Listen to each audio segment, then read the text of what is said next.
यद यदात्त बंधनम तदपि द्वय अंगुलम न्यूनम। इसका अर्थ है कि भगवान निर्बंध है, मुक्त सत्ता है। हम नेह न रखें किसी चीज में और अपनों में कर्तव्य बुद्धि रखें, राग बुद्धि नहीं। जो लोग संतान से दुखी हैं वो वही हैं जिन्होंने संतानों में राग रखा है, आसक्ति रखी है, अहमता रखी है, ममता रखी है।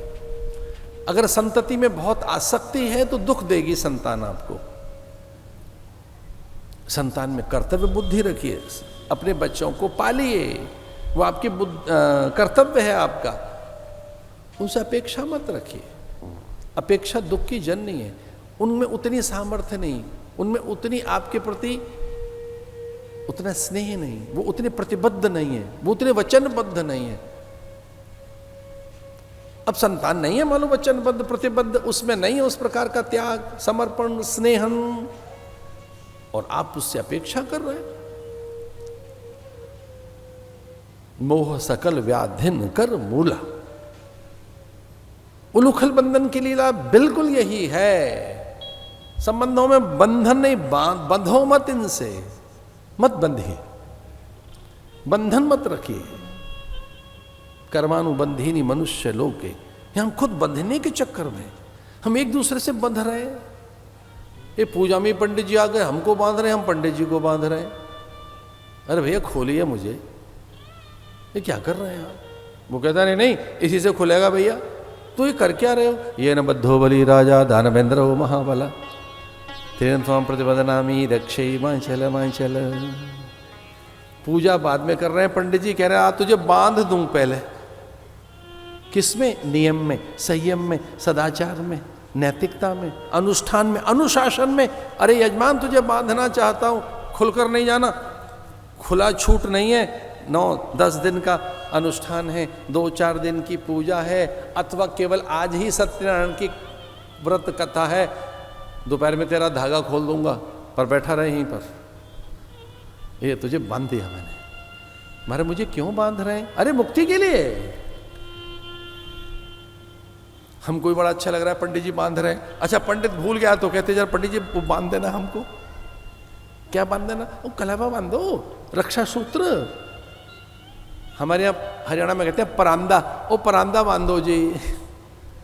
ये रक्षा सूत्र मैं बंधना चाहता हूं। आचार्य को बहुत अच्छा लगता है, मेरे अनुशासन में रहना चाहता है, धर्म के अनुशासन में रहना चाहता है। मैया मुक्त को बांधने के चक्कर में यद्यपि द्वय अंगुलम न्यूनम यदात्त बंधनम, पता नहीं कहां से सीखाई मां, उसे बांध रही है जो बंध नहीं सकता। वो कहते हैं मैं सबका हूं। लेकिन ये जो ब्राह्मण आपको बांध रहा है, आचार्य जो आपका बंधन कर रहा है, और आप आचार्य का जो वर्णन कर रहे हैं, ये लोक कल्याण के लिए, मांगल्य मोद के लिए, ये पितरों को तारने के लिए, और उसके बाद फिर वो खोल दिया जाता है। हमारे यहां तो एक आचार है बाकायदा उत्तर भारत में, राखी कब तक खुलेगी, कब खुलेगी, वो गाज कब खुलेगी, जन्माष्टमी खुलेगी कब खुलेगी, रखड़ी कब खुलेगी, कहीं कहीं बंधन, करधनी का बंधन। आचार्य यज्ञोपवीत धारण करते हैं, वो ऋणानुबंध है। आचार्य बांधता है आपको। यज्ञोपवीत एक संस्कार है कि धागों से बंध के रहे। ये नेह के धागे हैं, ये कर्तव्य के धागे हैं, इन धागों से बंध के रहिए। इनसे यज्ञ करना है, तर्पण करना है, दान देना है, विद्यार्जन करना है, दूसरों के हितों की रक्षा करनी है। बांधा जा रहा है। बंधन कभी कभी अच्छे लगते हैं, कभी कोई हमें सीमाओं में समेट दे, अच्छा लगता है, वो हमारी रक्षा के लिए है। तू निर्द्वंदा है, सर्वशेष करीम सीता मां, तू कल्याणी है। पर ये मैं बांध कर जा रहा हूं, ये रेखा में बाहर नहीं निकलना, ये बंधन है मां, ये सीमाएं हैं, ये टूट न जाए, ये मर्यादा का बंधन है।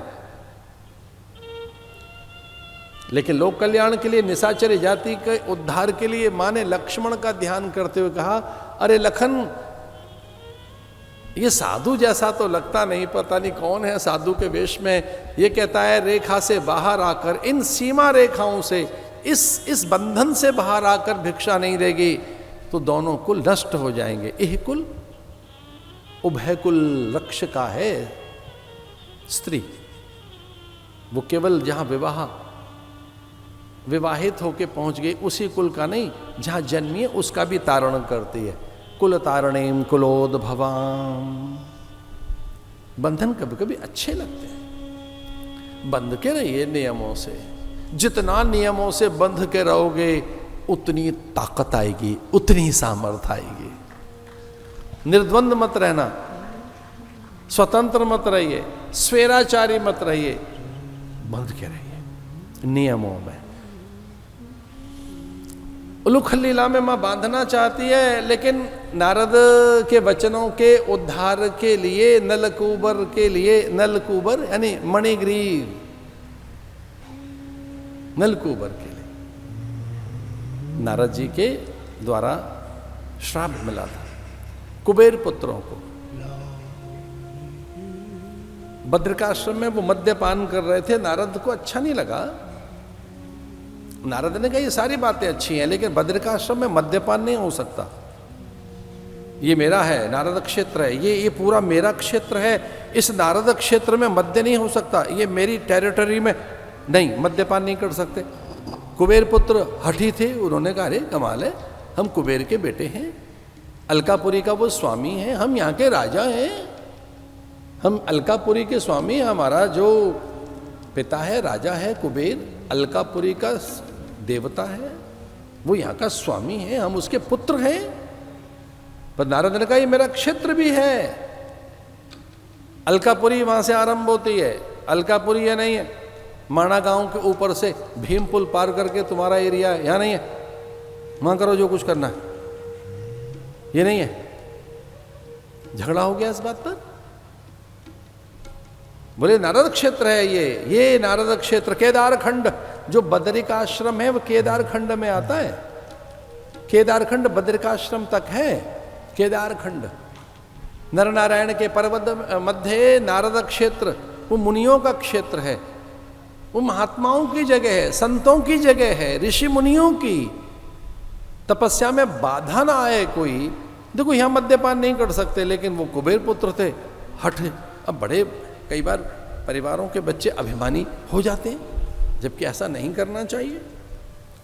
नारद जी ने श्राप दे दिया, जाओ पेड़ बन जाओ, स्थावर बन जाओ, जड़ बन जाओ, वृक्ष बनकर भी आपको शीत लगे, वृक्ष बनकर भी बारिश में भीगते रहें आप, वृक्ष बनकर भी आप ग्रीष्म में झुलसते रहें।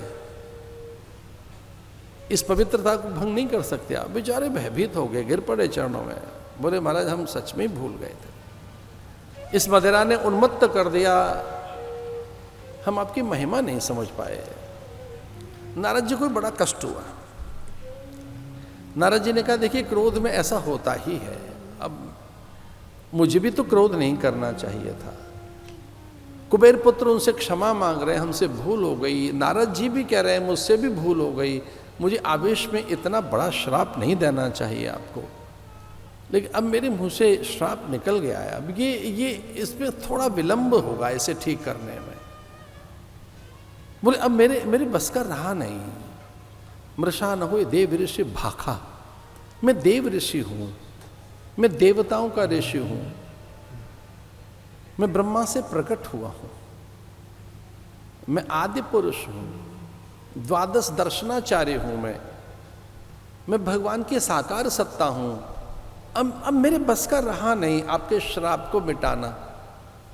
मणिग्रीव और नलकूबर ने प्रणाम करते हुए कहा कि भगवान ये कैसे दूर होगा। तो उन्होंने कहा कि द्वापर में यशोदा के आंगन में आप वहाँ के वृक्ष बनोगे और भगवान आपको मुक्त कर देंगे, भगवान मुक्त करेंगे आपको। तब तक तो करना ही पड़ेगा, लेकिन शीत नहीं रहेगा, गर्मी नहीं रहेगी, विचलित नहीं रहोगे, व्याकुल नहीं रहोगे, आपको कुछ सुध बुध भी नहीं रहेगी, पेड़ ही बने रहोगे। इतना तो मैं कर सकता हूँ, वृक्ष ही बने रहोगे।